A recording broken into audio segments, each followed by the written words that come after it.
Welcome to Choose Views with Richard Chew. Get ready to dive into a world of insightful conversations and thought-provoking discussions. As progressives, our job is to have an all-inclusive, full-on assault with all of our players. A show that will focus on moving our political, social, economic, gender, and cultural conversation forward. And all of our players means all of our players. It's Choose Views. And now, here's your host, Richard Chew. Good Tuesday morning, progressives, and welcome to the January 7th, 2025 edition of Choose Views. Call us at 773-763-9278. You can also text us there, and you can catch us at Facebook on Facebook Live, TuneIn Radio, YouTube, Twitter Stream, and iHeartRadio. Of course, as always, email me at richard@WCPT820.com, and I will respond, hopefully in good time. I got an email to read you guys in a little bit. And also catch all of our shows, as usual, by subscribing to our WCPT podcast on Apple Podcasts or Spotify. There you can get Choose Views, short version and long version. Of course, Joan Esposito live, local and progressive, Driving It Home with Patty Vasquez, The Big Picture with Edwin Eisendrath, and Out Chicago, as well as our other shows and interviews. Most definitely check out our share spot, which we'll refer to as... also known as Heartland Digital, Heartland Signal Digital. Can't say that this morning. Our digital platform. So go to heartlandsignal.com, guys, and get the good stuff that you want to share with your pals and friends and all that kind of fun stuff. So here we are, guys. It's the day after January 6th, 2025, and January 6th represents a tradition, a historical and constitutional requirement by our country, and as House Minority Leader Hakeem Jeffries said over the weekend, it does not represent individuals who decide they're going to try to overthrow the government and or take the calling of a dictatorial, traitorous, twice impeached, 34-time convicted felon, 2-time adjudicated rapist, stealer of documents, caller of begging for votes, former, now reelected dude to the White House. Okay? That January 6th does not. January 6th represents what happened yesterday, post an election, a national election, not what happened 4 years ago. And it's a significant and stark difference to what our country is supposed to represent or says it's supposed to represent. And I'm proud to see that, our side did the thing that it's supposed to do, which is make sure that there's a smooth transition or the starting of a smooth transition, if you will, from one elected group to the other. And because of that, we didn't have any drama yesterday that was that resulted in people breaking windows, people knocking over government items, defecating on government property, and the list goes on. But the beauty of it is that our side did the thing that we're supposed to do, and that is to move the country forward in a way that is respectful, or at least representing respectfulness. And I'm glad to see that happened.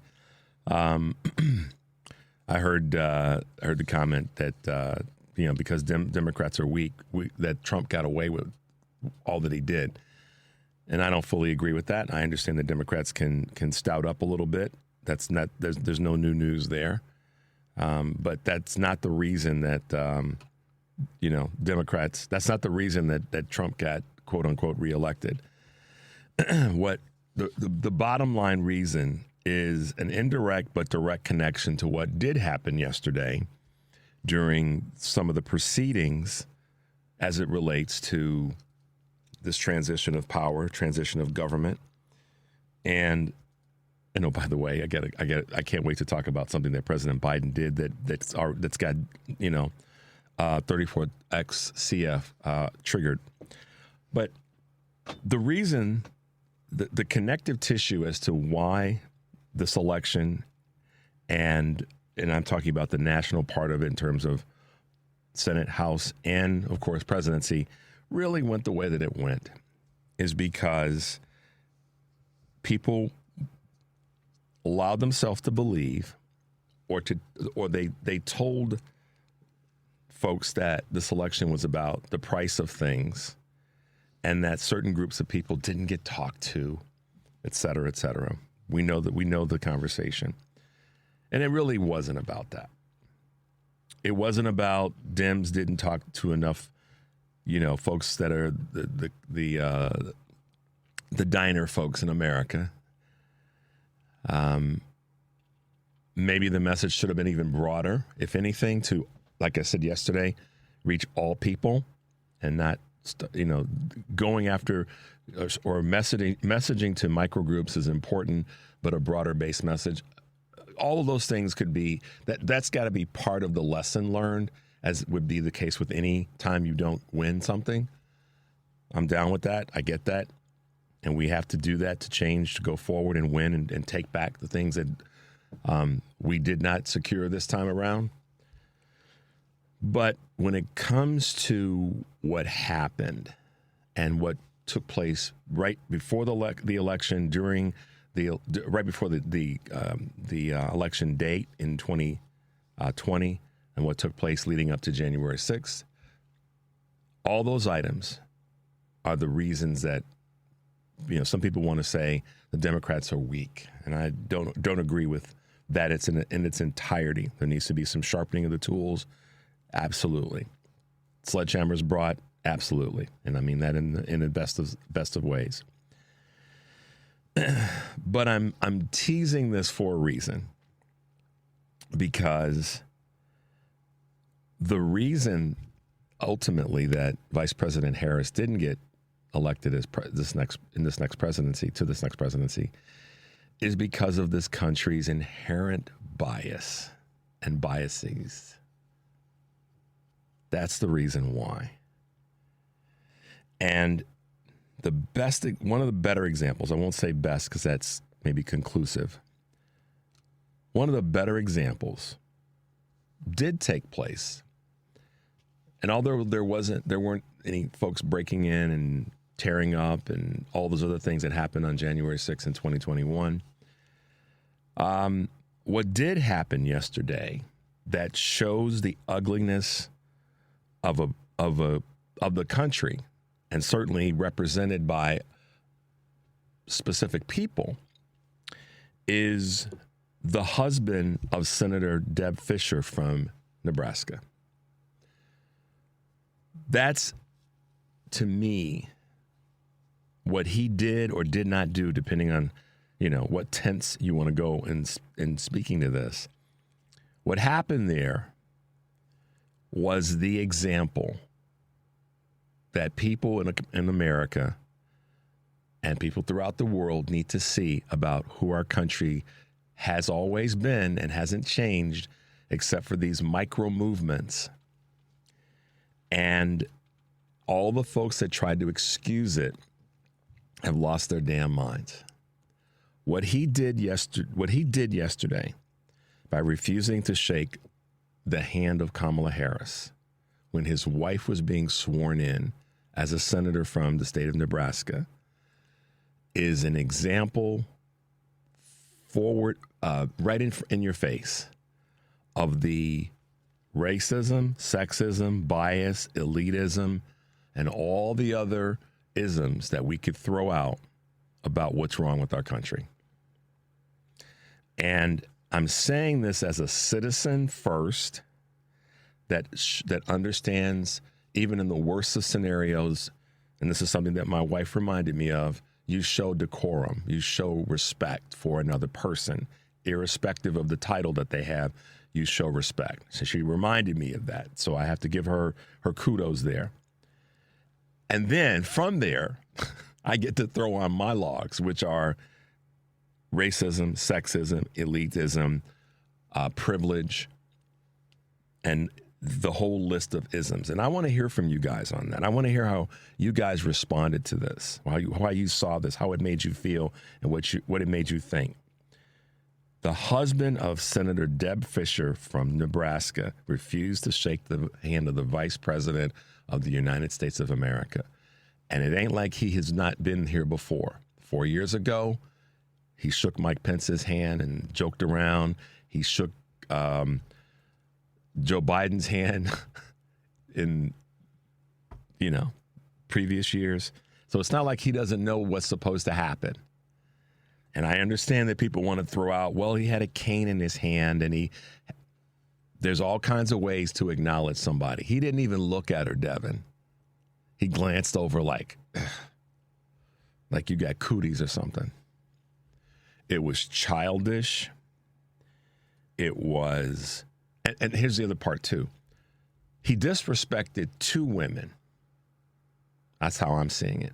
He disrespected two women. He disrespected the vice president, and he disrespected his own wife, because it's his wife's moment, not his, right? It ain't about him. It's about his wife. Yet he chose to, because of his issues, make it about him. Now, this is what Eric Grant talks about a lot, and I follow suit right with him. This guy is a professor. He's a college professor.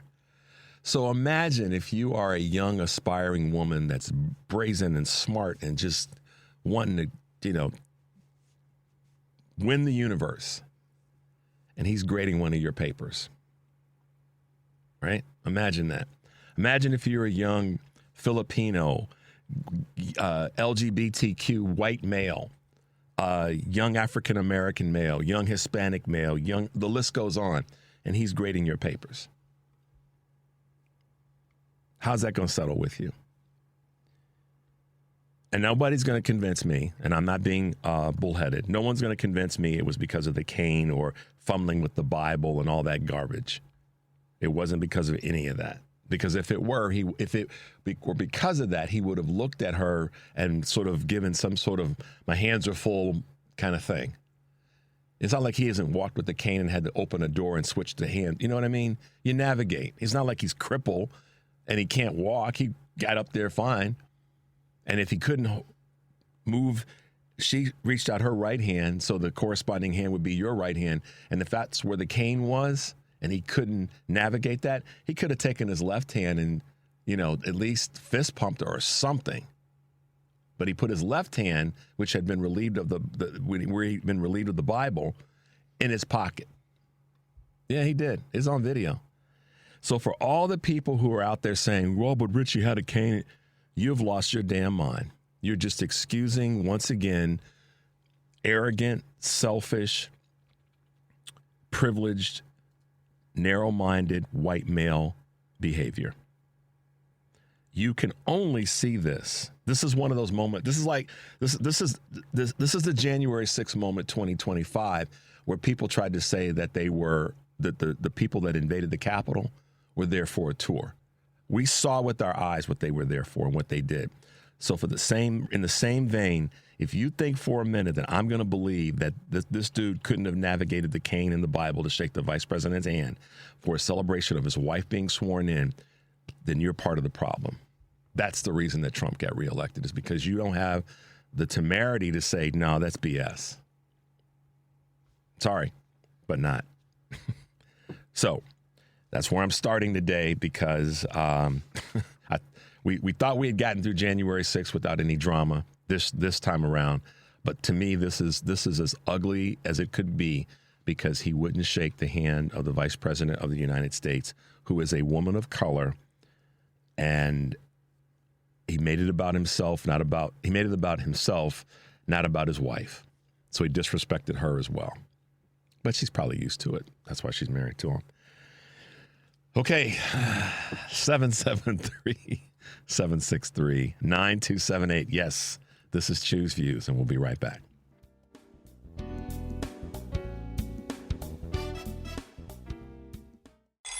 Good morning. You're waking up with Richard Chu. Good morning. Good morning. Good morning. We're live and ready to hear from you. Text or call us now at 773-763-9278. Same number. Simple as that. Let's get the conversation going on WCPT 820, Chicago's Progressive Talk. Hey guys, welcome back to Choose You, 773-763-9278. You can call or you can text us, and we will chat with you or we will text with you. So welcome to the show this morning. Major winter storm slams the U.S. At least 4 people, unfortunately, have died during this winter storm that's been pummeling a large swath of the country. Missouri Public Works employee was fatally injured while participating in snow removal operations, which is terribly sad to hear. While 3 Kansans died in car crashes. Hard-hit Maryland reported more than 120 crashes midday Monday. It's one of the 7 states that have declared a state of emergency. Louisville, Kentucky saw its largest single-day snowfall in nearly 27 years. And even flights out of Chicago's O'Hare Airport were delayed or hours behind. None were canceled, but some were delayed. So throughout the country, nationwide, more than 9,000 flights were delayed and or canceled, according to FlightAware. So wacky, weird storm, and heavy in some areas, not heavy in others, but very icy. Y'all be careful. Like I said yesterday, please be careful today. And the next couple of days, it's going to be cold, windy, and just one of those Januaries in the Midwest. And unfortunately now, other parts of the country. I said to a good friend of mine yesterday, the axis of the earth has tilted. All right, guys, this was kind of stunning, but I know there's going to be a backstory to this. If you guys haven't heard yet, Canada's Prime Minister Trudeau is to step down. He announced his resignation as a Liberal Party leader yesterday after 9 years in office, triggering a race to find his replacement. At a news conference, he said he would stay on as Prime Minister until a new leader is chosen. The move follows mounting pressure to step aside from his own party, meaning that pressure coming from his own party. Deputy Prime Minister and Finance Minister Chrystia Freeland resigned last month with a public rebuke. The political uncertainty of this comes at a pivotal economic moment. President-elect, 34 times convicted felon, has threatened 25% tariffs on Canadian imports. So that's a little concerning to me. I really want to know what the backstory is there, and let's keep our fingers crossed for our neighbors to the north. The U.S. is curbing offshore drilling. I'm going to talk about this in a little bit. President Biden has moved to ban future offshore gas and oil drilling. And this is really an interesting piece here. Parts of the Atlantic and Pacific Oceans, 625 million acres in total. The executive action announced Monday will block oil companies from leasing waters for new drilling along the coast of Washington, Oregon, and California, in parts of Alaska's northern Bering Sea and the eastern Gulf of Mexico. It covers the entire East Coast as well. Some of the oil industry called the ban significant and catastrophic. Others said it won't have a noticeable impact on U.S. supply or exports. And it's got Trump triggered, by the way, which is something that I'll talk about a little bit.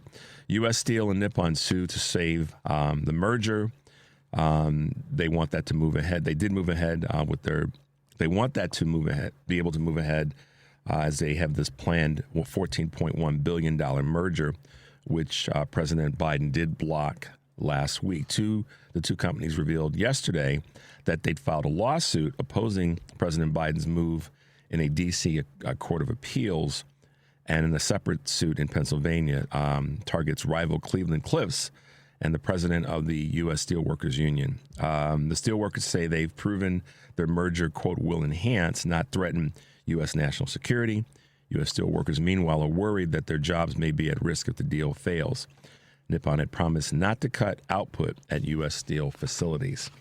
So this is a dicey one, but we'll have to definitely pay close attention to that. Office jobs are harder to come by, according to the Wall Street Journal. While the labor market looks healthy overall, unemployed workers in high-paying white-collar jobs are struggling to find new positions. Jobs in areas including tech, law, and media have become increasingly difficult to obtain as businesses offering these roles slow down their hiring after a post-pandemic boom.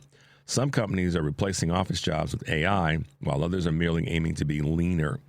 More than 1.6 million people in the U.S. have been job hunting for at least half a year, a jump of over 50% since late 2022. And Amazon got their hands in the smoke alarm business. What else can Amazon do for us? Monitor our home's smoke and carbon monoxide levels. The company's Ring subsidiary yesterday put together a new smoke alarm partnership with manufacturer Kitty. Set to launch in April, the new alarms will use Ring technology to notify users or emergency contacts if concerning levels of smoke or carbon monoxide are detected in a home. The service will be available for $5 per month and is part of a push by Amazon's hardware division to generate recurring revenue, according to Bloomberg. So, a couple things that are happening in the world of Choose Views News, guys, and hopefully those are some things you can pay attention to. All right, so I sure wanted to make sure I talked about this incident that wasn't one of destruction and disrespect to property and to people, but it was definitely one of disrespect to people and an institution in terms of what the senator's husband did. He disrespected the vice president of the United States, and he disrespected his wife in public, y'all, not behind closed doors. Brazenly did it right out in public. Why? Because they don't want any diversity. They don't want to see, people that take matters seriously enough to do the hard work like Vice President Harris has done to further our country. And, of course, this dude decided he wanted to show his behind. And I will let it go, but I won't let it go. What I mean by that is I know we got a lot of things to talk about this morning. So that's the part where I'll let it go. But I won't let go the impact that this kind of thing, what this says about our country that people don't want to talk about. Part of the problem is our country doesn't want to talk about certain things because they force people to acknowledge that they, like Eddie Glaude said in his clip that I played a couple days after the election, and like so many other people have said, and oftentimes the people that are saying these things are people that are of color or women, and sometimes both. And that's folks don't want to talk about it because it makes them have to deal with the fact that they may have some inherent issues that they haven't yet acknowledged or dealt with. And this was a public display of what people like Eric Grant and I talk about. These guys, these folks had hold positions of authority because he's a professor. He has authority over his students. And he chose to show his behind in public. But what really matters to me is this is the person that's at the DMV that you're trying to get your driver's license. This is the person that's at the checkout counter that has issues with folks of color. This is that doctor, that nurse rather, in that hospital that's breaking the arms of little black babies. That's who this is. That's who this guy is. He is that person. We live with them every single doggone day. And they get a pass. He's going to get a pass. He and his wife maybe have a conversation about it. Maybe they won't. And she might side with him, but she knew she had to shake the vice president's hand or else she wouldn't have been technically been able to be sworn in. Not by the decorum rules.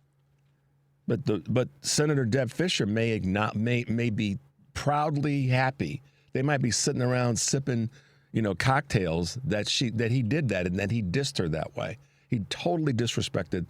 Not only he disrespected Vice President, he disrespected Kamala Harris. He disrespected the Vice President and Vice Presidency. He disrespected the ceremony. And I bet you $1 that Senator Deb Fischer is cool with it. Wouldn't surprise me a bit. But here's where the media is going to fail you. They aren't going to ask. If they ask her, I'll be shocked, Devin, if they bring it up to her at some point. I'll be shocked if they say, so Senator Fischer, can you explain what happened at the ceremony? Just an open-ended question. Give her an opportunity to talk. if somebody sees it or is seen it or sees it, please let me know so I can retract that or at least talk about it. But I'm not expecting that the mainstream media is going to say or do a damn thing about that level of disrespect. Okay? So that's what we talk about. That's what we mean sometimes when we say those folks live amongst us. And I give kudos to Eric Grant for reminding us that they do. That's the police officer. That's that sheriff's deputy that pulls you over. The list goes on and on. That's the doctor in the emergency room. And I can just go. The list could be hundreds of positions long. And the reason that you hear a certain amount of in my voice this morning is because he didn't have to do it, but he chose to do it.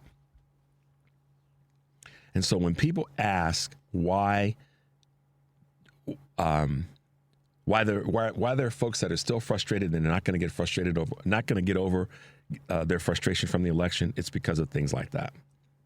I'm not trying to speak for everybody. I'm just telling you those are the things that I get sent in terms of emails and texts and notifications and all the rest. It's that kind of stuff that just has people's biscuit burned.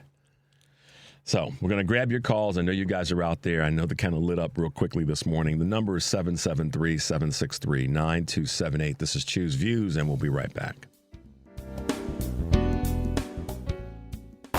It's Choose Views with Richard Chu on WCPT 820, where facts matter. Hey, guys, welcome back to Choose Views. Later in the show, in the 7:30 hour today, we're going to have Mike Sozan, who is one of the fellows at the Center for American Progress. He will be talking to us about government accountability. Looking forward to chatting with him in the 7:30 hour. Tomorrow, our good friend Kurt Mullett will be back with us, which I'm excited to chat with him. He's got some great posts that we'll be talking about. And then on Thursday, we have Kenneth Smith, who's a candidate for North Chicago mayor, will be in studio with us. Our good friend Karen Byrne from True Blue Politics podcast on Friday. And we will have Mayor Brandon Johnson with us on Friday, as well as John Fugelsang. So it's a big week. Got a lot of folks landing their little propeller planes with us. And I want to give a little bit of a shout out to a gentleman named Craig C., who is in Ithaca, New York, sent me a really cool email about expanding on the garden diversity analogy that we had, that my man George got to us. And he basically, to give you the edited version, because I want to grab your quick calls, is he basically says it's not a huge leap to envision the parallels between how the planet and animal and soil communities can thrive when they are diverse, integrated, and stable, and how our human communities can benefit by encouraging the same process. So Craig C., if you're listening this morning, shout out to you and kudos to you for the work that you do as an environmentalist and making sure that our ecosystems are hopefully getting better and at least stabilizing, not getting any worse, and helping us be more aware of our land ethics, to use his phrase.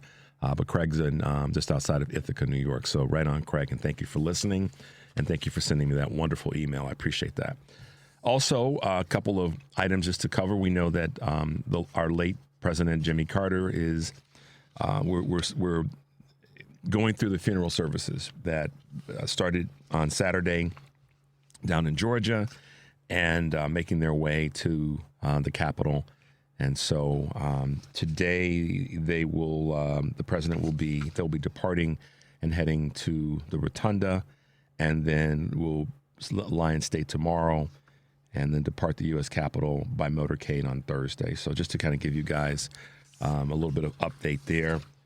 Praises and love and joy to the family and to us as a country for having such a wonderful man and who would openly admitted not perfect, but trying to do a better thing. And I will take some marching orders from him in that space. It's, not perfect, don't know a lot, don't know everything, just trying to do a better job every day for you guys. So it's a time to recognize his great leadership. All right, Devin, let's grab some calls, man. Let's go to our good friend Karen here from True Blue Politics podcast. Good morning. How are you doing today? I'm good. Good morning, Richard and Devin and all y'all out there. It is a cold, icy day here in Chicago. So if you are going out, be really careful. There is a thin layer of ice everywhere. Yeah. It took me 5 minutes to get from my house to my car, and I got to text my husband to tell him to throw the salt down because I ain't doing it. Yeah, it was slickery this morning. So you guys, please be very careful. Yeah. Please, everybody, be careful today. What's going on, my friend? Allow extra time. Well, to answer your question, yes, the husband of that racist, misogynistic woman is indeed himself a racist, misogynistic MFer. So. Yeah. To your question. How did that? I don't know how to respond other than the way that I responded and how I saw it and the things that I've seen and people that have sent me bits of information about it. It was disgusting. It was a small thing that's a huge thing that just represents what so many of us have been saying. I can't speak as a woman. I can speak as a man that happens to be black in this country. I saw racism there. I saw. Listen, my eyes. Nobody can tell me what my eyes. Something different than what my eyes saw. Just like 4 years ago, when we all saw that they were not on a 3-hour tour from Gilligan's Island. That was not what happened. Right. And what yesterday. Be damned the cane and holding the Bible. He's done it before. He knows how to navigate that situation. Absolutely. No, and I mean, look, we all know as white people, okay, I have white skin my entire life, and we have all been in the company of people like that MFer, and that is what that is. We don't need to sugarcoat it. We don't need to sit there and say, oh, he had his cane. He was trying to figure that whole situation out. No. You're up there with your wife as she's being sworn in with the Vice President of the United States of America. You don't get any kind of pass or, leeway there. And it wasn't his first time. Exactly. Now, that is such a load of BS that, there was anything other than misogyny and racism.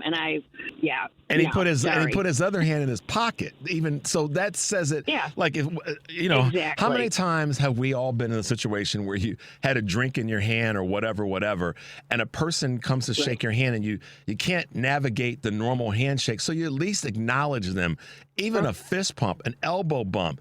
But he didn't do that. He put his hand in his pocket as if to say, I don't even want to touch you. And there's not an option. There's no option for him to shake her hand.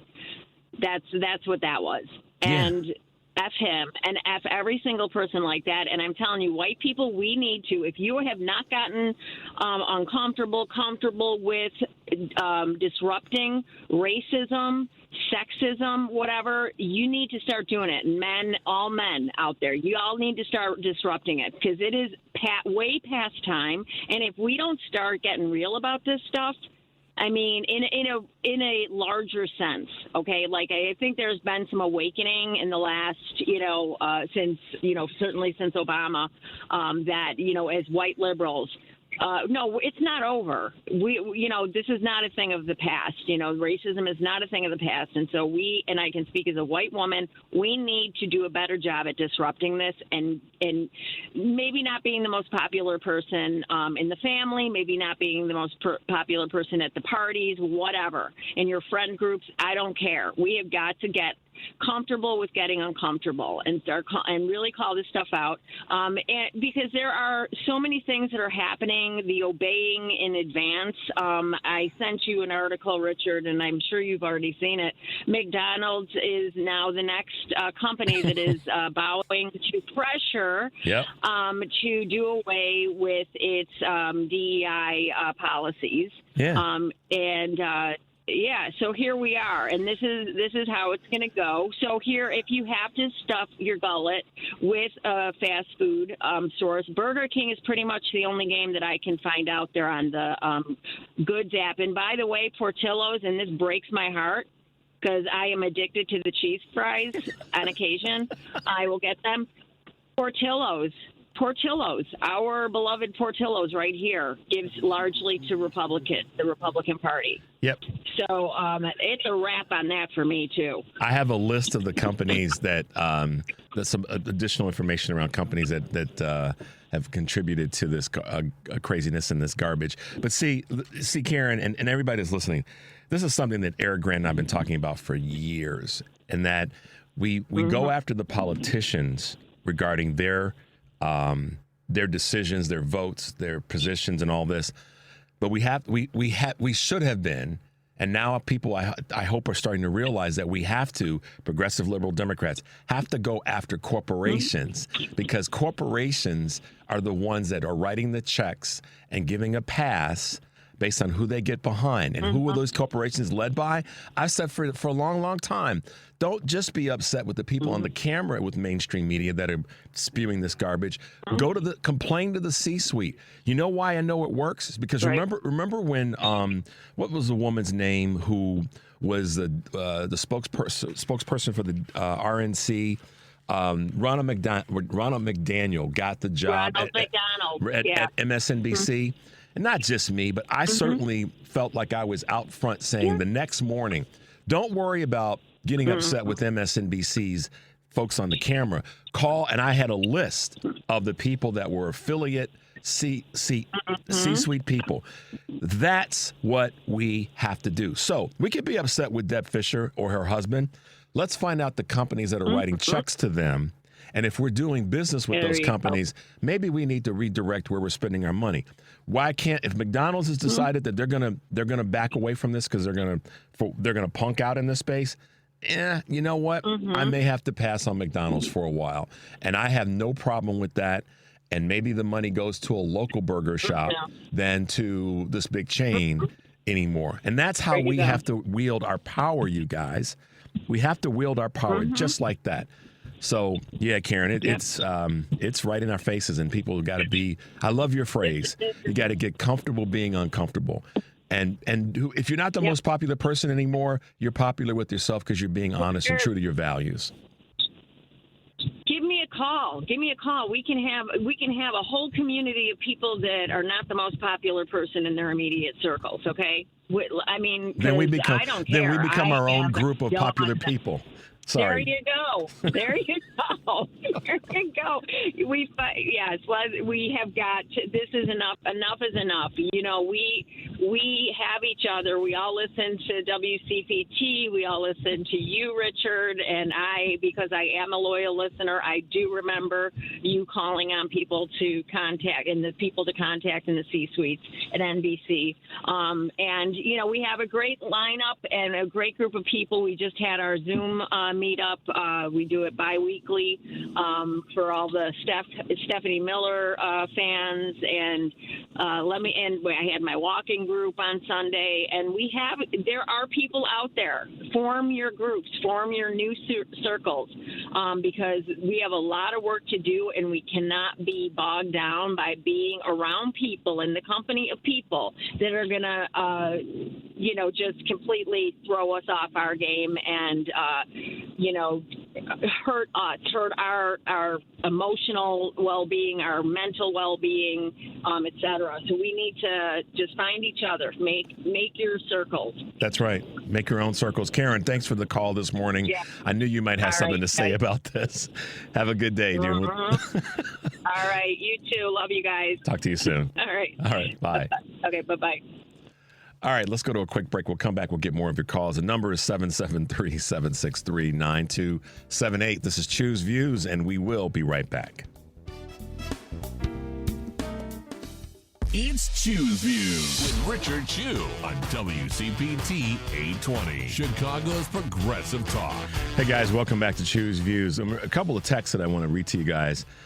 This one came from one of our listeners in Michigan. That says people forget that the Capitol was closed during that time because of COVID. There weren't any tours. Good point. I did forget that.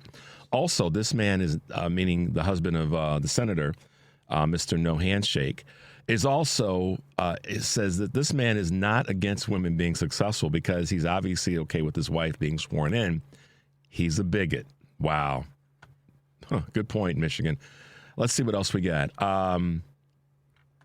Let's see.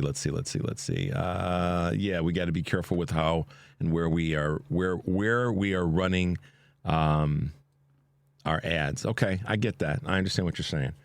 And let's see. And then our good friend Darlene has said, let's see. Yeah, I don't know if we can mention that or not. Thanks for the text, Darlene. I got to read through that before I can read it on the air. Make sure I don't say something I'm not supposed to say. All right, Devin, let's go to George in Oak Park. George, good morning and welcome to the show. Yeah, good morning, Richard. You know, that man, Mr. No Handshake, his spouse, she knows about that. You know, I mean, she probably found out about him while they were dating. And to me, it's just, that's why we need WCPT. Your program, the family meeting with Eric Grant and Michelle, because otherwise a lot of us are not going to know what's going on here. And the people that I think that really need to be made aware of this are the ones that did not vote for Vice President Kamala Harris and Tim Walz. They need to get hammered. Why didn't you do this? I want this to be burned into their minds about how they let this thing get away. Because now, toxicity does as toxicity is, and that's the right-wing fascist party. And we're going to just expect a lot more of it. You know what got me is that, one more. Where is our man? Let me go on. You know, I just found out yesterday, 4 years after the event, J6, that the White House, that the Capitol building was stained with the protesters' feces and urine. I mean, it took 4 years for me to find that out. And what really bothers me is that Merrick Garland and President Biden, people were killed. The police force over there suffered fatalities. A lot of people were injured and are still suffering the effects from that. That is bad enough. Shame on police departments for supporting Donald Trump. Those were your brothers that got killed and injured. How dare you support the perpetrator? So, how does Merrick Garland and Joe Biden ignore that, doesn't pursue Donald Trump, and especially after wiping that crap and that pee all over the place? I mean, I didn't hear about that until just yesterday. This is so. Here's the thing, George. Here's the thing about that. I mean, let's just play this out for a second. And I agree. Let me just say this first, and then I'll address another part of your commentary. I wanted Merrick Garland to do so much more. Millions of Americans did. I promise you that. You're not alone in that space in terms of doing more. There's a part of me that wanted President Biden to fire him and replace him with somebody else that was going to do the job that the American people, quote unquote, wanted him to do. And that's something that I can say openly, that I felt that the president could have done differently in that space. I'm not going to back away from that or feel like I can't say that because I'm going to sound hypocritical. No, I can support the president 99 yards, and that one part there, I wish he had done differently. Now, I've said that out loud. I've said it before, but here's where I want to go with this. You not knowing about that, I'm not necessarily going to blame you for not knowing. I mean, you might be going, how did I not know this? But here's part of the problem. This is where mainstream media and information about this got just so railroaded. And Devin said this to me before we came on the air. He said, you can't even blame the right-wing media. You have to blame all media for us not knowing more about the details of what went down that day. And this is where J6 got railroaded or sidelined in some ways. And the mainstream media, once again, didn't do their job in making it more aware of what they were finding. Now, that being said, George, I'm with you, man. I mean, this is that moment where, one of those moments, again, where America has to stop and go, this is a micro thing that took place in terms of the large scale by comparison, but doggone it. Wake up, America.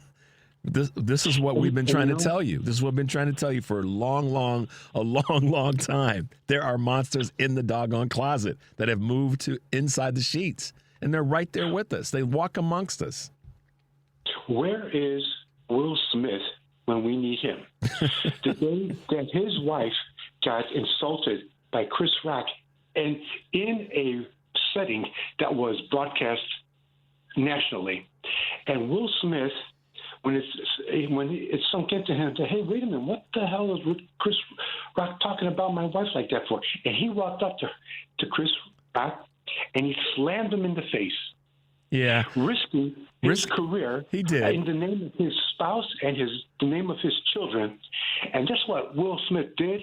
And this is what we need to do: get in the face and make them pay for their insults. Yeah, I get it. George, thank you, my man, for giving us a call this morning. And as always, thanks for your contribution to the show. We appreciate it. Thank you. All right. Yeah, I mean, I'm not advocating that, we go slap somebody, but I get the point that George is making about getting in people's face. I can separate the two and understand the sub meaning, behind taking a stand. That's really what needs to happen and needs to be the conversation point. We have to take that stand. I'm not going to push you guys into this upcoming break at the top of the hour. We'll get your calls after the 7 o'clock hour because I know you guys have some things to say. But, yeah, I mean, I hear where George is coming from. This is that take a stand moment. This is one of those, and when I say micro, what I mean by that is it wasn't something that was broadcast that we saw as like we did with J6 4 years ago. It wasn't that sort of massive, large event. It was a small event by the nature of the swearing-in process and ceremony. But it's become a big deal and it should be a big deal, and people need to keep this one alive because it shows listen, you can talk about economics and inflation and prices and all those things all day long about why Vice President Harris didn't win the election. But in my mind, what happened during that swearing-in ceremony and what he did is why we didn't win the election. It's because the underbelly of America's racism, sexism, misogyny, nationalism, elitism that comes from the right, not the left, privilege, that and the need to perpetrate a message to the white middle class that speaks to what this guy did. That's why she lost the election. And a lot of people can't get there because they want to blame it on something else because they don't want to then deal with their own inherent biases in that space. I can help you with that. I've developed over the years a series of questions that I can ask people, and it gets to the point where they can't. They then just shut down, and that's when you get to the point where it's painful for them to have the questions asked of them. And I've learned this kind of experientially over the years, somewhat anecdotal, but it works. And what that guy did was that's a small micro moment of really and truly why we did not win this election and why we have the issues that we have in this country today. Why we have a nurse breaking arms of black babies in hospitals. And the list goes on. And America just doesn't want to deal with it. And I don't apologize for speaking that truth. It doesn't mean I'm angry that the country keeps lying to itself, but it doesn't mean I'm angry in this space. I'm disappointed in many ways because I'm like Doc Rivers, the former NBA basketball player and coach, that says that this country has a number of people, millions of people in it that love it more than the country loves them back. And he was speaking specifically about black folks, and it was during the height of the George Floyd murder. But he was also more generally speaking about people in all of our communities, our LGBTQ, our Hispanic communities, our Latin communities, our Asian communities, our Muslim communities, and the list goes on. He was speaking about that. And what the senator's husband did that's exactly what it was. It is. And you guys have got to be willing to say it was that. It wasn't about anything else than that. That'll be a major step for somebody to take, to acknowledge that it fits into that box rather than the one that they want other people want to encourage you to put it into. Okay. College professor doesn't not know the decorum of that moment, especially if he's done it before. Okay. That's what you have to deal with. That's the challenge of what you have to deal with when it comes to your family, your friends, your business associates, your colleagues, your pastor, your minister, all the rest is dealing with that action as calling it what it was in the moment. That's what I'm talking about. And until we get there, we're going to continue to wash, rinse, and repeat. I hate to say it that way, but that's the truth. So, guys, we're going to take a break. When we come back, we'll grab more of your calls to get into the second hour. The number is 773-763-9278. This is Choose Views, and we will be right back. Welcome to Choose Views with Richard Chew. Get ready to dive into a world of insightful conversations and thought-provoking discussions. As progressives, our job is to have an all-inclusive, full-on assault with all of our players. A show that will focus on moving our political, social, economic, gender, and cultural conversation forward. And all of our players means all of our players. It's Choose Views. And now, here's your host, Richard Chew. Hey, guys. Welcome back to Choose Views, second hour, 773-763-9278. Going to get your calls just in a moment. I'm going to go through a couple of our 7 o'clock hour items. Of course, make your way over to heartlandsignal.com, our digital platform. We've got some great Heartland Signal on X video and audio clips there that you guys want to check out. The one that I found really interesting while taking pictures after Senator Dave McCormick, from a Republican from Pennsylvania, was sworn in. One of his daughters appears to tell Vice President Harris, "I voted for you." And the vice president responded by saying, "I could tell." Cute moment. I did see that video.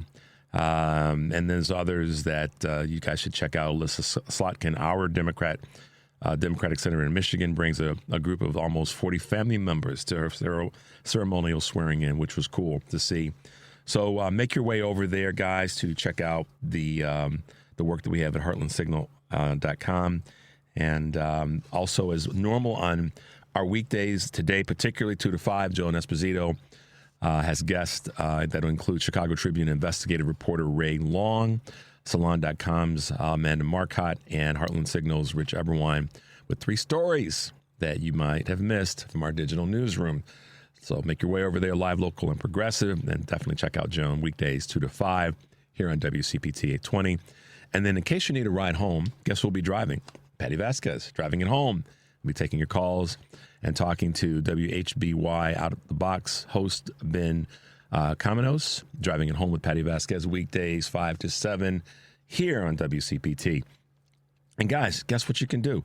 You can get the short version and the long version, or the full episodes, or Choose Views featured interviews by going over to our podcast location. You can subscribe to one or both. Available on Spotify, Apple Podcasts, iHeartRadio, YouTube, Amazon, and TuneIn. That's where you can search and find my stuff, our stuff, at heartlandsignal.com/choose-views. All right, guys, here we are. It is 7 o'clock, and I want to remind you to stay tuned for my radio sister on the West Coast, Stephanie Miller's show, the Tom Hartman Show, who is a professor of everything progressive, and you got to plug into Joan and Patty. They are the afternoon road dogs. Let's go to some calls, Devin. Let's go to Kurt in Akron, Ohio. Welcome, sir. How are you this morning? I'm okay, and thank you. Nice to follow Karen 2 people back. And we were on the Zoom call yesterday. So, cool. That's great. Yeah. So anyway, and I appreciate that. So anyway, I wanted to tell you, back in the day, I was small, so I barely remember this, but my mother has reminded me of it. We were at a store one time, and I think it was my first time being exposed to black people. I'm just going to say black people. And I do remember this saying, "Mom, that lady has gloves on." And you can just tell my mother. You can tell my mother was embarrassed. You know. Well, anyway. Go ahead, man. I'm sorry. Anyway, the cashier was so nice about it. And this is where my mother reminded me recently how the checkout lady said, "No, I'm different because God made me different. That's the way God made me." And she said, "Why don't you touch my hand?" So that's how I was exposed to people of different races, where a nice checkout lady, who I probably insulted, was nice enough to let a little child touch her hand to see that she was okay, you know? Yeah. So Well, but it just gets... Go ahead, Kurt. I'm sorry, man. Go ahead. Oh, go ahead. You have your thought. No, I was just going to say I chuckled behind that because I remember in kindergarten, this goes back a long time, before you were born, more than likely, most certainly, where I had an incident like that where I was the only black kid in the entire, class, and one of my schoolmates at the time, another kid had a comment about why my dirt wouldn't wash off my hands at the sink in the classroom. And another little kid who I don't know, I didn't know anything about him, but his comment was, "It's because he's black. It's not because his hands are dirty." And this was in first grade, and this kid became one of my best friends through high school, because at that moment he stood in the void and said what he knew. And I remember asking him when we got older why he said that, and he said, "Because you're not the first black person that I've ever seen." And we were the same age at the time, but it's funny that you had that experience and that the lady recognized that here's a child that doesn't know any different, and they, my opportunity was to say, "Hey, touch my hand." And this little thing. But I could just imagine though how embarrassed my mother had to be about that whole situation, because I didn't just say it quietly; I said it quite loud in the middle of the store. Well, look at the dude that you turned out to be, and that's the real message. That's the real message, Kurt.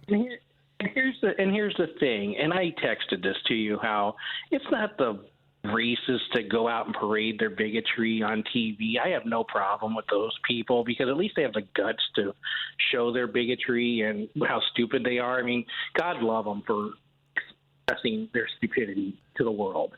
At least they have the guts to do it. And at least we then know who we know who they are. We can see them for who they are, real time. Right, and I don't agree with them, but I respect them for at least having the guts to be stupid about that.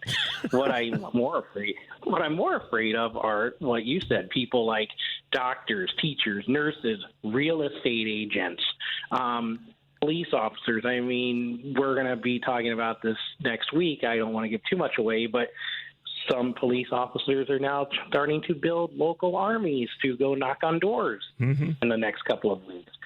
So, those are the people I fear more, the people that use their position of power in order to keep people down. And I know this from experience because I have a cousin who used to work for a delivery company, and he would fire people because of their race, because of their sexual orientation. And he admitted that privately. When he would go down on a weekly basis to the Labor Relations Board, he would lie openly about why he fired those people. Oh, their mustache wasn't cut properly, or they didn't follow the dress code, or this person was always late, or they didn't do it right. Just make stuff up to make it look good why he fired them. And he would basically laugh about it at family gatherings like it was funny. And I'm thinking, you are such, but, it's just... Why you're words you can't about say it on the air. Right. Thank you, George Carlin. And and the guy's a coward. The guy's a complete coward. I mean, I can remember there was an alleged homosexual running around his town where he lived, and he would stand outside of a pickup truck at a far distance and see this alleged homosexual. I'm going to say alleged because you don't know. Right. And start, spouting off homophobic statements to this guy. And, it was just horrible to even listen to the story. And it just bothers me that our mothers were raised by the same parents. And yet one turned out one way and one turned out the other. Well, listen, man, I when you were saying a moment ago, my father used to say to me, I can deal with the racist and the sexist and the bias for the people that speak it out loud. And to your point about, I don't respect them for being loud and proud about their bigotry. I see their privilege and their audacity. I don't give a damn attitude, but at least you know it's coming at you. It's the ones like you and I both have said, and Eric Grant and many, many, many others have said, it's the ones that hide in the shadows that are the ones that are doing destruction that we don't know about, that are the ones. Just remember, Richard, and just remember, too, it wasn't that long ago, 60 years ago, people that were out in the open weren't out in the open because they were hiding under their white sheets. Oh, yeah, exactly. And then you find out that one of the people on the white sheets is one of your administrators at a your mayor. Yeah, or your mayor. Exactly. So, all right, my man. I'm glad. Oh my gosh. I know. I knew that was. I knew that was going to get you tickled this morning. So, appreciate your call, Kurt. Glad you're well and happy 2025, man. As always, I'm glad you're doing well. By the way, what's up? By the way, the snow sucks, and I swear to God, God's getting us in the Midwest for voting for Donald Trump. And if that's the case, hey God, I voted for Hillary Clinton, Joe Biden, and Kamala Harris. So give us a break. Should have 75 degrees and sunny over my house. Oh, I agree 1,000%. So, Kurt, look forward to next week when we're going to have John on. That'll be fun. We'll get that confirmed, and that'll be a good call. So have a good rest of the week. Give us a holler if I trigger you again, okay? Yeah, you too, and bye, Karen. All right, man. Be well. Yeah, thank you. Bye-bye. Bye-bye. Oh, Kurt's a mess. Kurt is a mess. Mommy, she's got gloves on. But, you know, that happens. That's happened. And kudos to the woman at the checkout counter, and kudos to Kurt's mom for navigating him through that, because those are moments where they could go in a totally different direction and a child can be impacted in a negative way. So we're going to take a quick break. I see you out there. Your call's on hold. We're going to get back to you right after this break. 773-763-9278. This is Choose Views, and we'll be right back. It's Choose Views with Richard Chew on WCPT 820, Chicago's Progressive Talk. Hey, guys, welcome back to Choose Views, 773-763-9278. So, Darlene, kudos to you for the text that you sent. Apparently, it was captured, the audio was captured that when the senator's husband chose not to shake the hand of Vice President Harris, she said, "It's okay. I won't bite. I'm not going to bite. Don't worry." Right on, Vice President Harris. See what y'all didn't do? You could have had that. You could have had her a president that kneels down to hug a child and have a child feel comforted. You could have had all those other things. But nah, you lied and said the groceries are too high. And they are. And other things are too high. But they were high before this cycle. You fail to remember that. And you failed to lean into an administration that was going to make sure that if we had another pandemic, that we wouldn't have the numbers of people that died and that were injured by the results of that the pandemic. And I could go on. I'm not going to do that right now because I promised I'd get to the calls. Let's go to John in Los Angeles. John, good morning and welcome to Choose Views. Hey, I'm over here in LA, so I got dogs too. I'm waking up. So is the dog. Anyway, now that I'm on the phone with you, I was thinking more about that Will Smith thing first, and that was the Academy Awards, wasn't it? It was, yes. All three of those guys are super actors, aren't they? They're all good actors. Yes, all three of them are good actors, good performers, good entertainers. Okay, so I'm figuring that out and taking it about as serious in reality as a Hollywood movie. But anyway, back to this election thing. Okay, I didn't vote for Kamala. I voted for Cornell. Okay, and Melina. Okay, but. I do wear a white skin uniform. All right? But I'm refused to fight that nonsense civil war with humanity, because it's the systems of this country that are to blame. Before Emmett Till was mutilated, okay, there was a lot of racism in this country. However, there was someone named FDR who brought a lot of fascism out of our systems. Right. But thanks to Reagan, fascism has crept back in, and it's here. Yeah. Okay. And it's all about us versus the non-humans, fascist corporations. Okay. But John, according to Mitt Romney, corporations are people too, my friend.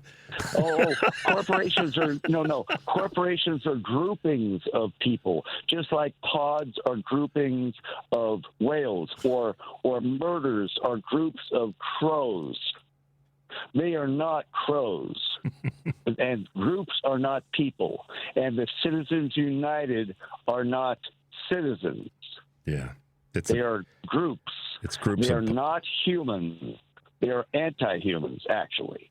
In many ways, they're groups of propaganda that turn into something that people want to make or humanize, when in fact, just be human to human beings. I mean, in my little world, that's kind of how I see it. But yeah, John. Anyway, we're not the ones. We're being made responsible. Us humans, us citizens, are being made responsible for the predicament that we're in. However, the corporate media that you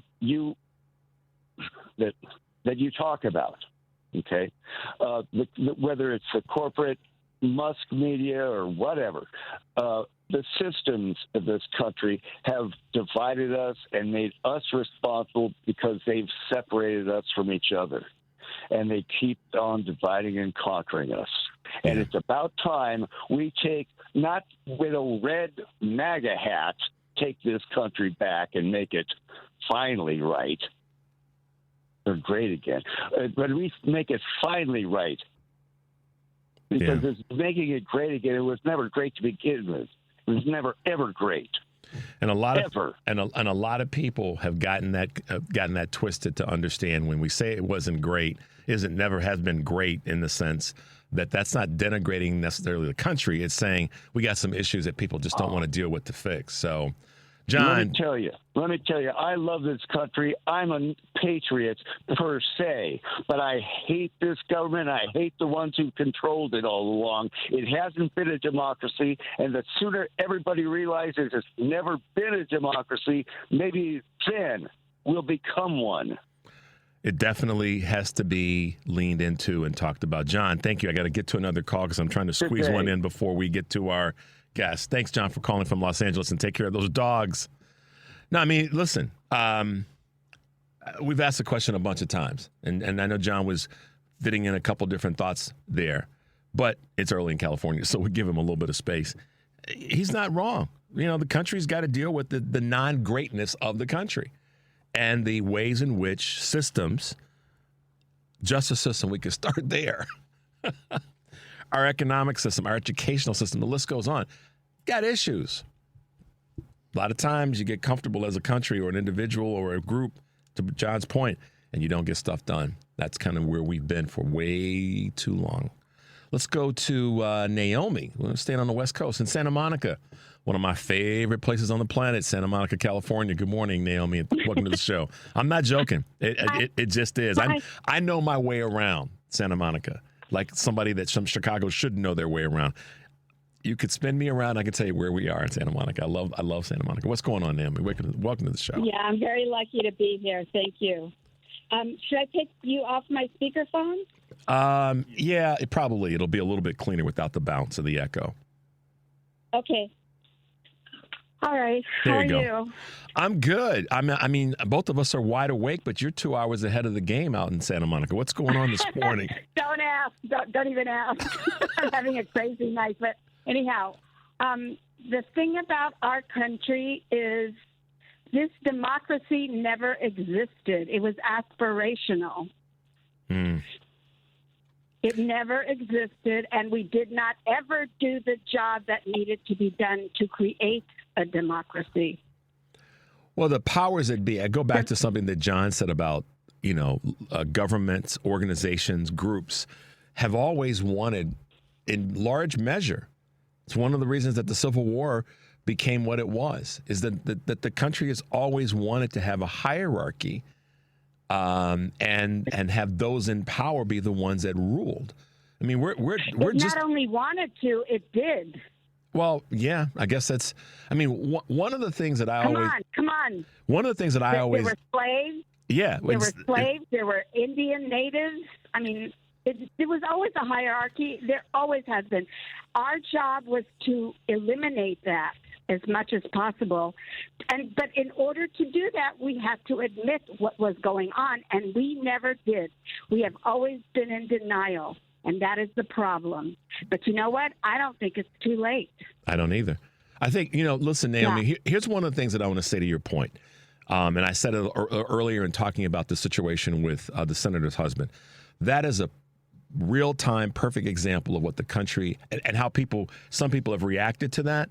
That is the problem right there. The country does not seem to want to look in the mirror and go, that's messed up. This is a problem we've had for centuries. The country can't. Until the country can do that en masse, we will wash, rinse, and repeat. So your point is well taken, Naomi. The country has never really collectively as a group, an entire society. We still have people in this country that are denying that slavery was the first or second sin of this country. We still have people that are saying that slavery was good for a segment of this country, or enslavement rather. So that the first sin was the native people that we tried to eliminate. That's why I said it was one of the first two, because I've been around long enough to understand that was the first sin. But the long running sin of enslavement and the list goes on. So I appreciate your point and John's, ironically, both coming from California this morning. We got it until that acknowledgement takes place. And see, this is where Naomi, you may have observed this. The people that immediately jumped to the defense of the senator's husband, trying to say it was because of the cane and because of holding the Bible, proves to me that they're once again willfully ignorant or just stubbornly not even able to acknowledge what that really, really was. No, they're not willfully ignorant. They're willfully blind. How about a little bit because of both? You have to see it. You have to see it, and you don't want to see it. They do not want to see it. Yeah. I don't think. Naomi, you will get no argument from me on that. I fully understand where you're coming from. We're coming up on a break, and we have a guest at 7:30. So I have to ask you a nosy question. Go ahead. Yeah. You were going to say something. Go ahead. Yeah, I just want to mention a couple of things really quickly. The owner of the LA Times, Patrick Soon-Shiong, Chinese South African, and I am South African. I was born there, and I have cousins, I have relatives who are in the ANC who had to leave South Africa. White ones. We're Jewish. We're Lithuanian Jews. My dad married an American, so I had citizenship even though I was born there.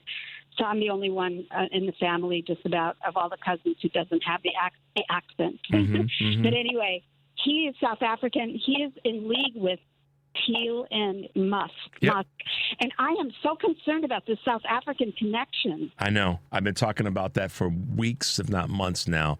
That's something that folks are not paying attention to. They're watching one thing over here. Meanwhile, they're getting their pockets run through. And that's where these guys have that connection. I've been talking about it for a long time. This is what America does sometimes. Not sometimes, most of the time. It doesn't pay attention to stuff like that. Thiel, Musk, and Patrick are the LA Times. And if you look at their chronological ascension, their age, that's also going back to, like you just said, what was going on in South Africa during apartheid. These guys were raised observing that. And so how adept of you, Naomi, to understand what that may mean and what that danger could be to the country. But at the same time, we could look at South Africa to correct our problem. Absolutely. To help us work at it. Yeah. I agree. So here's a question. The guy from go ahead. No, I'm hitting this break. So I was going to ask you a nosy question in terms of where in Santa Monica you are, but I'm not going to put you out there like that. I'm right almost at the beach. I'm so lucky. I can hear the ocean at night when it's quiet. That's what I'm talking about. Near Ocean Avenue. That's. I'm off of Ocean. I'm between Ocean and 4th, so okay. I'm like a couple of blocks in from on the Palisades. On the closer to the promenade. Okay, I got you. No, I'm at San Vicente. Do you know where the totem pole is? Oh yeah, I do. You know where the totem pole is? Yep. I'm right there. I'm kind of right there. I know what you're talking about. The big curve from Ocean onto San Vicente, going down into the Santa Monica Canyon. Yes. Yep. Gotcha. You go down into the canyon. I know where you are. But anyway, the guy from New Orleans, the New Orleans issue, he was not from New Orleans. Where was he from? I forget. Georgia? No, Texas. Texas. Okay. He's not a terrorist. I think he was a victim of racism. He's a victim of what we were talking about, the denial of the racism. They want to call him a terrorist. And let me tell you something. As a Jew, the people that want to come and get you label you a terrorist. The Armenians were terrorists, and that gave leave to the Turks to kill them. The Nazis had leave to slaughter people because they were terrorists. We were labeled terrorists, the Jews. So, it's just a really glib label, and it's baloney. It's really garbage.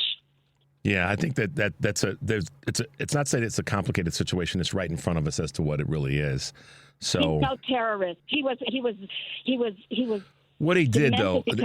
Yeah, I mean his actions. Yes, I agree. He was mentally ill, but it was a product of our society, which has wronged so many people. Yeah.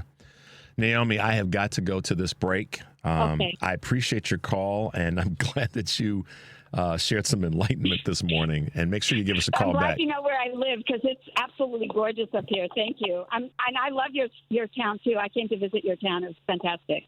Thank you, Naomi. We appreciate your call and your contribution to the show. Enjoy your day, okay? Thank you. You too. Bye. Bye. Bye now. All right, Dev, I know we pushed it a little bit tight there. 773-763-9278. This is Choose Views, guys, and we'll be right back.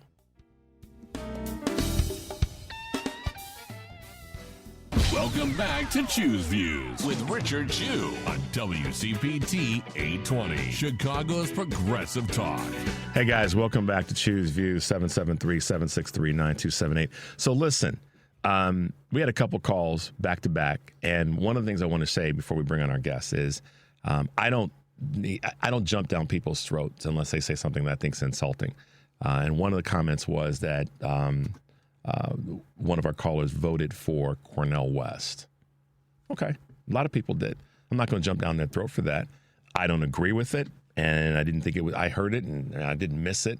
I just didn't think it was necessary to jump down their throat about it because I was looking at the greater point they were making about systems. So sometimes, guys, and I love your texts and I love your calls and I have to respond accordingly. I'm not going to jump on somebody about certain things. And I didn't jump on John because of that, because I was listening to his broader point about systems. There's a lot of people who voted for a third-party candidate, and you know how I feel about that. That was a wasted vote. And the protest vote means you have the privilege to vote in that way, which I completely disagree with. So I'll say that now so that you guys don't think I missed it, but I'm not going to jump down somebody's throat or jump on them for that. And, I've made it clear, I think, that voting for Trump was awful, and voting a third-party candidate, whether it be Jill Stein, Cornel West, or anybody else, hey, that was a wasted vote. So let me be clear in case anybody missed my clarity in that space. Don't ever think that I miss it. It's just a question of how I choose to deal with it in the moment. So just please be reminded of that, guys. Every now and again, as I say oftentimes, we have smart people who are our guests on the show, and they've got something to say about things that we need to hear. This morning, from the Center for American Progress Action Fund, we have Mike Sozan. That I just admire the work that he's done. He's a senior fellow at the Center for American Progress, and Mike is one of those guys that can talk about democracy, accountability, and all the things that matter to the country. And right now, we're about to face some of that in a major way with this new administration. So I'd like to welcome to the show this morning Mike Sozan, Senior Fellow at the Center for American Progress Action Fund. Good morning, Mike. Welcome to Choose Views. Good morning, Richard. I'm happy to be on with you. Thank you so much for saying that. So I'm going to dive into the deep end of the pool. If you could, tell us a little bit of what's the Action Fund? Many people are aware of the Center for American Progress, but may not necessarily be aware of the other divisions or components or part of what the center does and stands for. Right. Well, the Center for American Progress Action Fund is a sister organization of the Center for American Progress. So we call them CAP Action and CAP.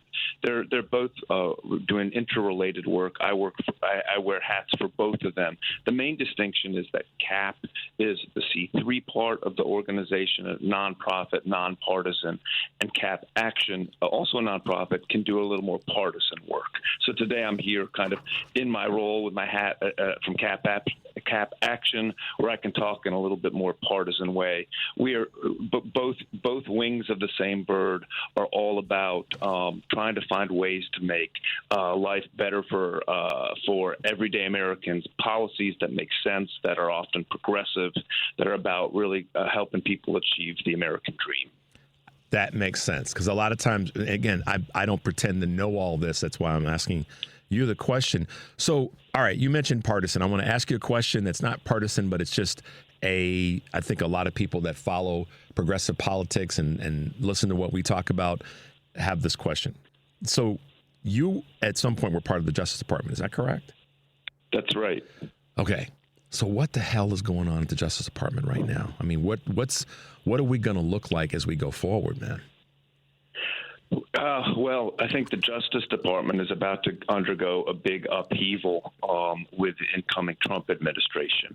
I mean, the Justice Department traditionally, not always, but traditionally, has really tried to have an independence from the president, has tried to have an attorney general that upholds the law and tries to apply the law for the benefit of the public good, for the American people.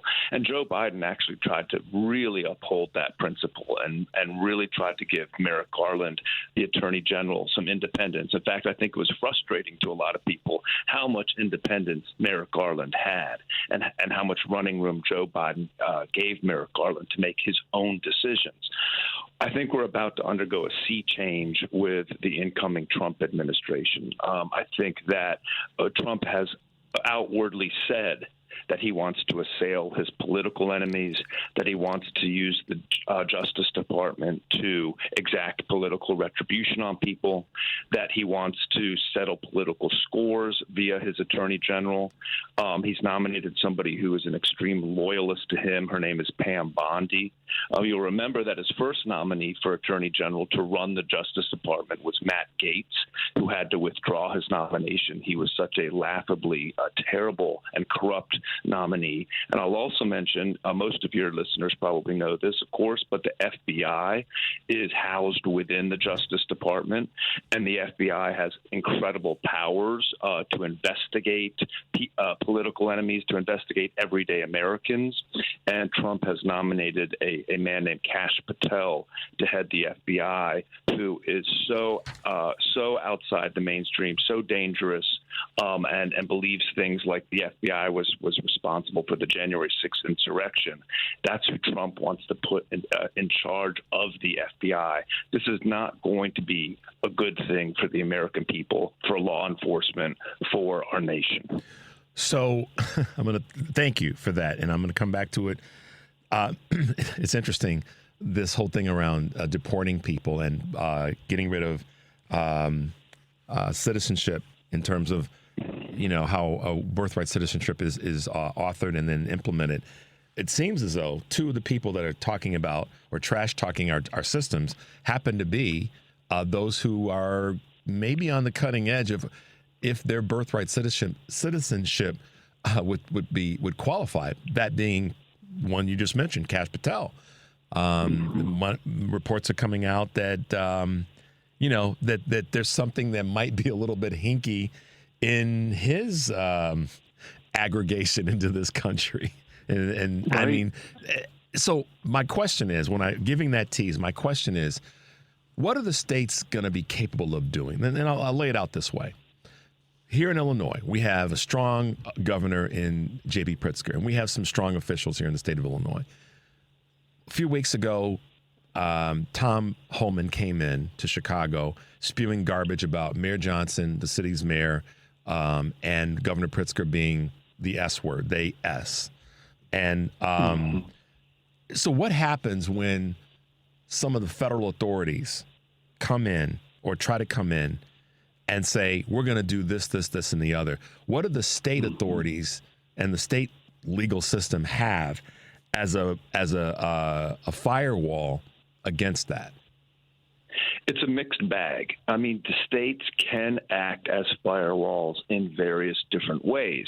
And it's been really heartening to see some of the Democratic governors, the common sense governors, standing up and saying, you know what, we are going to protect our people from abuses of the federal law, from abuses of immigration authorities, all sorts of abuses. So it's important to kind of just lay that rhetorical groundwork for governors to do that, and other state officials who are able to do that, because they are able to be able to protect their people in different ways. It's not just in immigration. There are different ways that when the federal government tries to overreach, let's just take, for example, in the area of abortion rights. States have been standing up to that, and if the federal government, for example, tries to stop the sending of abortion-related medication through the mail, states can try to do something about that. States can also launch lawsuits against the federal government overreach, and so there are lots of different things that states can do along the way. But one thing they're hampered with is sometimes federal law is just paramount to state law. And I think that over the next several years, we're going to really see the challenging interplay there.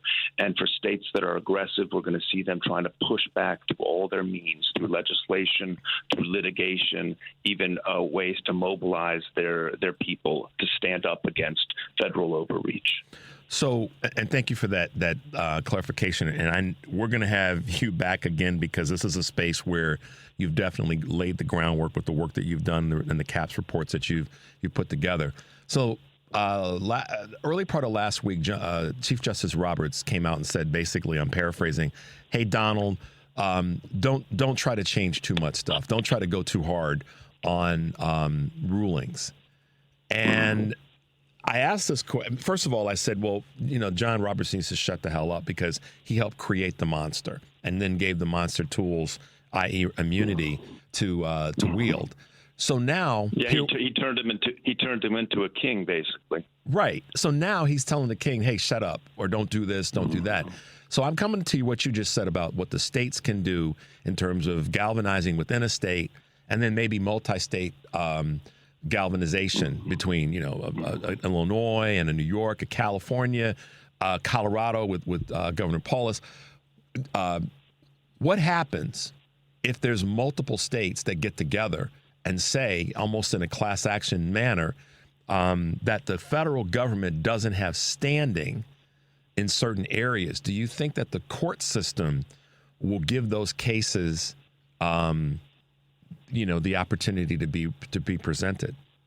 I think so. I think that there will be interesting and important legal challenges, and sometimes it'll take years to resolve it, and sometimes it will have to get through a Trump-appointed judge, for example. And we know that some of the Trump-appointed judges have made rulings that are really that deny precedent and make up whole new law in order to get to an extreme result. But these cases will wind their way through the system, through the all the way up to the Supreme Court, and sometimes that will take a few years. And it's really, I think, it's a worrisome development in the past few years to see how John Roberts has led the extremists on the Supreme Court. I feel in some ways they pulled him to the right, the extremists that were Trump nominees, and you see them really rejecting precedent and rejecting the ways that the Supreme Court has made its decisions in the past. We've seen them accepting huge gifts from the multi-billionaires who are millionaires who are in front of the court, so they're acting unethically sometimes, like Justice Clarence Thomas.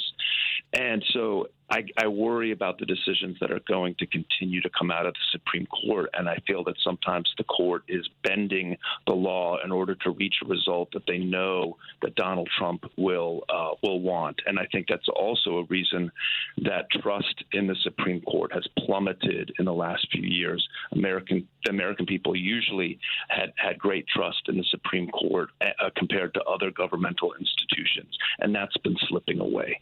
Yeah, no, without a doubt. So let's chat a little bit about this. J6 was yesterday. J6 4 years ago, and what didn't happen yesterday versus what did happen 4 years ago. You've got some thoughts about what Trump was able to do with regard to the media in the prosecuting, if you will, of J6 over the last 4 years. Well, yeah, and I've written a lot about January 6th and the accountability that came from it or should have come from it. And, yesterday, as we saw Congress doing its constitutional duty to certify the electoral victory of Donald Trump to be our next president, it was a sobering day. I mean, I will say we saw Vice President Harris gracefully doing her job, her duty to preside over the process, where she had to declare herself ultimately as the loser of the election. Yeah. But she did it because that's what our democratic process is about. But wow, I mean, we have seen the whitewashing of the facts around January 6th. I mean, you remember on 4 years ago, there was almost universal condemnation of the insurrection. And we saw it on our TV. We saw that mob bludgeon the police officers and threaten to kill lawmakers. But now what we see is just the whitewashing of the facts, and huge numbers of Americans are agreeing that maybe it was just a harmless demonstration. And the media have played a role in that. Thank goodness there are people like you in the media who are there to really continue to talk about the facts and not allow the nation to be lulled into lies. But this sort of development is something that I continue to study, I continue to write about, because what does it mean when our nation no longer holds common beliefs or respects common facts, or when many Americans shrug off the types of brazen anti-democracy actions like the insurrection? And I think you were just talking about systems a little bit ago. I think that a lot of this is because many people feel unheard or unseen by the political system. And so a lot of us are talking about the need to build a much stronger democracy, one that can truly be responsive and accountable to the American people. You mentioned that with one of your callers just a little bit ago. We've never really fully achieved that in this nation. And I think there are ways we can do it. And if we can do it, we can hopefully stop the slide towards authoritarianism. That's such a wonderful point. One of the folks that follows us sent me a text, and basically, and I don't disagree with you, she said that she agrees that we've got problems, but we still do have a democracy, and that we have always been aspirational toward a democracy. So I'm with you in that. We've got a lot of work to do. We've got a good foundation, and now's the time for everybody to kind of stand. It's like a waterfall, not a waterfall, but when you have running water and you're trying to redirect it, the water's going to still run, but we've got to redirect that water at this point so that it doesn't take over the things that we've built and that we've all believed in. Mike, last question for you before I let you go. And this has been so great, and I'm looking forward to having you back, because we're going to have a lot to talk about in the next 4 years. We sure will, and I will happily come back. Let me ask you this question. It's a nerdy question, but it's important to me. What drives you? The work that you do is so important, and it's so informative to folks that read and follow what you're doing. But what drives you to do the work that you do? Well, it's interesting. So my father he left.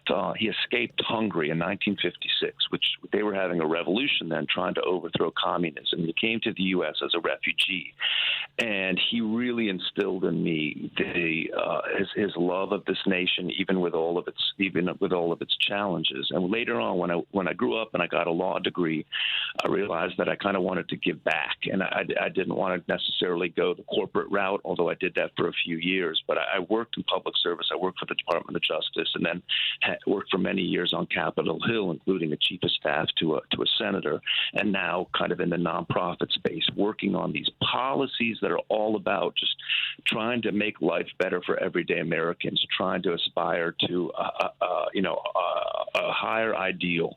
And that can sound corny, but it is what motivates me. I know it's what motivates a lot of your listeners as well.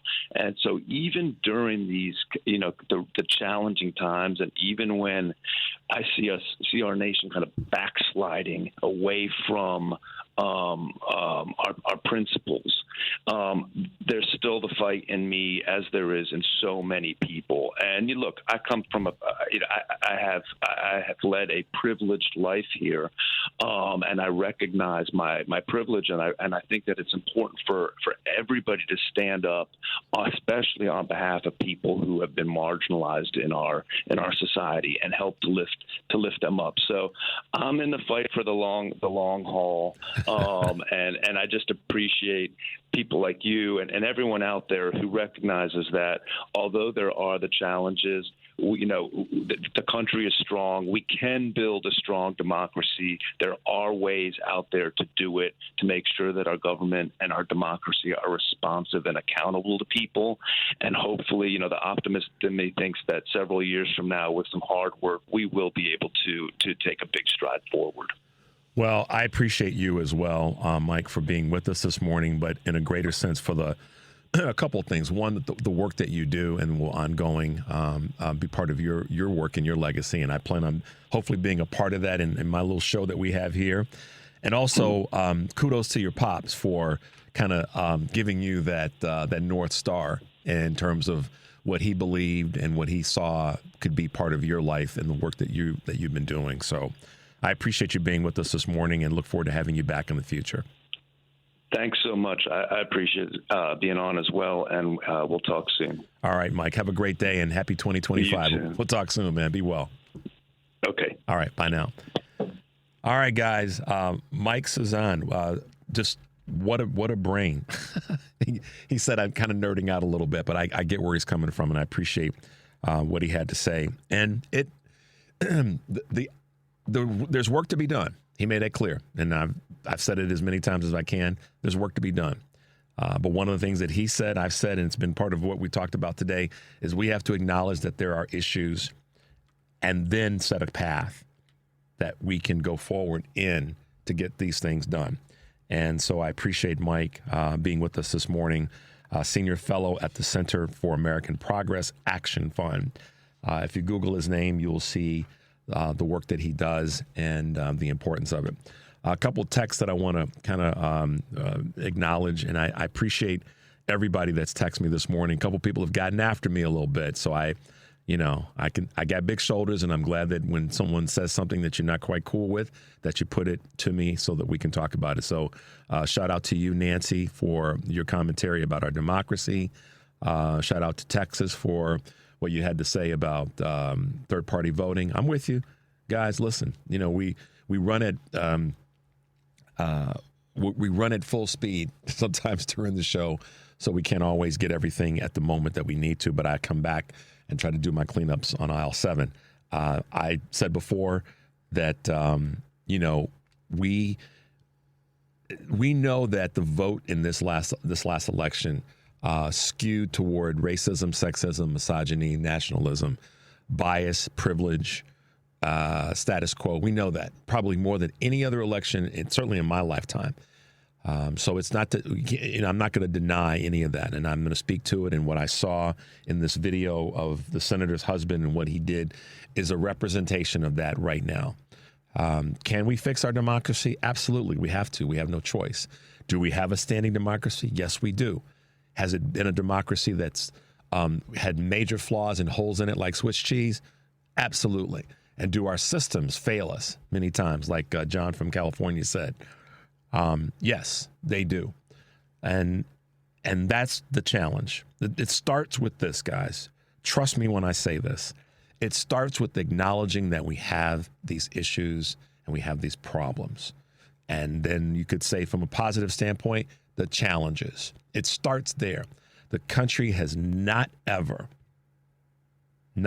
said that we have these issues. The country has still stayed in that space, and it's comforting for so many people, and it's comforting to be in that privilege. But we've got work to do, and if we don't acknowledge that those things exist, then the work won't get done, and we will, unfortunately, wash, rinse, and repeat. But it's been good being with you guys today. Thanks for calling in. Thanks for texting. Kudos to our guest, Mike Sozan, for being with us from the Center for American Progress. And all you guys that are out there, be safe today. If you're in a cold climate, be smart in your commutes and your travels. And always, take a deep breath. Make your life count. We'll see you tomorrow.